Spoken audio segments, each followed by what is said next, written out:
Hello everyone, so for this assignment I chose a learning objective that asks us to explain how Hicks' law describes the relationship between the number of alternatives in a choice reaction time situation and reaction time. So first it is important to understand what reaction time is. So reaction time is the amount of time between when a stimulus appears and when a person begins their movement. In motor control, reaction time is often used to measure how long it takes a person's brain to prepare an action. Hicks' law explains the reaction time increases as the number of possible response choices increases. So, in other words, the more options a person has to choose from, the longer it's going to take them to decide which movement to perform. This happens because the brain needs additional time to process the information and select the correct response and prepare the motor program before the movement can begin. So, for example, imagine a situation where one person has only one possible response. So, for example, if a light turns on, they simply just press a button. Because there's only one response, the reaction time is relatively fast.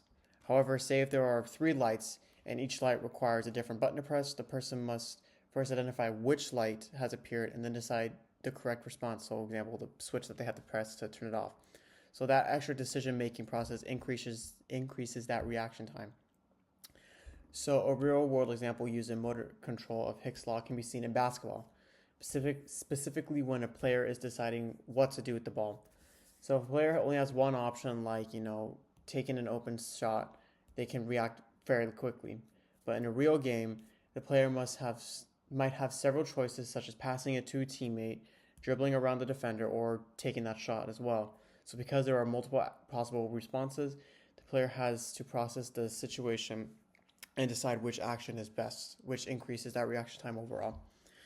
So this concept is important to motor control because it shows how decision making and information processing affects movement preparation.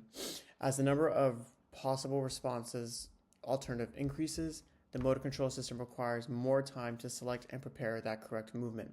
So overall, Hicks' law demonstrates the reaction time is directly related to the number of possible responses to a situation.